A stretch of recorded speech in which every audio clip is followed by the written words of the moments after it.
అందరికీ నమస్కారం. నక్షత్ర విచారణ ఛానల్ కి స్వాగతం. కుంభరాశి వారికి జరిగే శుభాలు అశుభాలేంటో తెలుసుకుందాం. ఈ వీడియోని తప్పకుండా చివరి వరకు చూడండి. ఈ వీడియోని ఇంకా లైక్ చేయకపోతే వెంటనే లైక్ చేయండి. ప్రతిరోజు మీ రాశి ఫలాలు అందరికంటే ముందుగా తెలుసుకోవాలంటే క్రింద కనిపిస్తున్న రెడ్ కలర్ సబ్స్క్రైబ్ బటన్ ని క్లిక్ చేసి ప్రక్కనే ఉన్న బెల్ బటన్ ని యాక్టివ్ చేయండి. అలాగే ఈ వీడియోని తప్పకుండా మీ మిత్రులందరితో షేర్ చేయండి.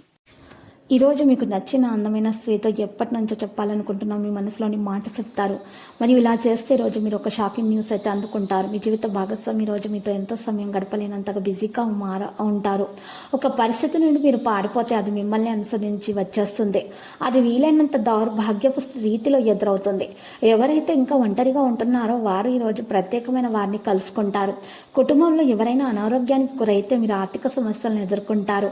ఈరోజు మీ జీవిత భాగస్వామితో మీరు తీవ్రంగా గొడవపడవచ్చును.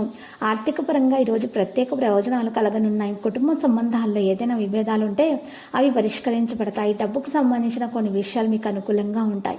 పండ్లు, పూలు, కొబ్బరి, కూరగాయలు, చల్లని పానీయాలు చిరు వ్యాపారస్తులకైతే లాభదాయకంగా ఉంటుంది. కొన్ని కార్యాలు అప్రయత్నంగా అయితే పూర్తయిపోతాయి.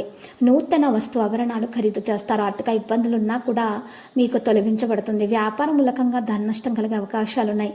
1-2 శుభవార్తలు వినే అవకాశం ఉంది. ఆర్థిక పరిస్థితి బాగా అనుకూలంగా ఉంటుంది. ముఖ్యమైన వ్యవహారాలలో జీవిత భాగస్వామి సలహా తీసుకుంటారు. ఈరోజు చూసినట్లయితే ప్రముఖుల నుంచి ఆహ్వానాలు రాగల కొన్ని కార్యక్రమాలను మధ్యలో విరమిస్తారు. వాణిజ్య వ్యాపారాలు మందగస్త విద్యార్థులు కొంత నిరుత్సాహం చెందుతారు. శ్రీరామ రక్షా స్తోత్రాలు పఠించడం వల్ల మీకున్నటువంటి దోషాలన్నీ పరిహారం అయిపోతాయి. నెగిటివిటీ మొత్తం బయటకి తొలగిపోతుంది. అంతా శుభమే కలుగుతుంది. మీ కుటుంబం యొక్క మంచి రోజుగా ఈరోజు నిలిచిపోతుంది. మీకు బాధపెట్టేటటువంటి విషయాలను ఈరోజు గుర్తుకు తెచ్చుకోకండి. పనిభారం మీపై ఎక్కువగా ఉంటుంది. దీని కారణంగా కలత చెందుతారు. ప్రేమ వివాహం పొందాలనుకునేటటువంటి వ్యక్తి తన భాగస్వామిని తన కుటుంబ సభ్యులకు పరిచయం చేయవచ్చు. అందువల్ల మీరు మీ ఖర్చుల కోసం కూడా ప్లాన్ చేసుకోవాలి. ప్రభుత్వ ఉద్యోగంలో ఒక ప్రాజెక్టు బాగా పూర్తవుతుంది. సమస్యలు నిర్ధారణ చేయబడతాయి. మీ అభిష్టానుసారం మరియు ఆదర్శవాదము మీకు ఇల్లు మరియు సమాజంలో గౌరవం అయితే తెచ్చిపెడుతుంది. లక్కీ సంఖ్య 19, లక్కీ కలర్ 0. మీకు పరిహారంలో ఈరోజు చూసినట్లయితే శివలింగానికి మీరు చందనం సమర్పించాల్సి ఉంటుంది మరియు పూజలు సమర్పించాల్సి ఉంటుంది. ఇలా చేయటం వల్ల మీకు దోషాలు పరిహారం అవుతాయి. అంతా శుభమే కలుగుతుంది. ప్రతిరోజు ఈ విధంగా రాశి ఫలాలు తెలుసుకోవడానికి వీడియోని తప్పకుండా లైక్ చేయండి. క్రింద కనిపిస్తున్న రెడ్ కలర్ సబ్స్క్రైబ్ బటన్ ని తప్పకుండా క్లిక్ చేయండి. లైక్ మరియు సబ్స్క్రైబ్ చేసిన వారికి ఈ రోజు ఏదో ఒక శుభవార్త వినాలని నేను దేవుణ్ణి ప్రార్థిస్తున్నాను. Thank you for watching this video.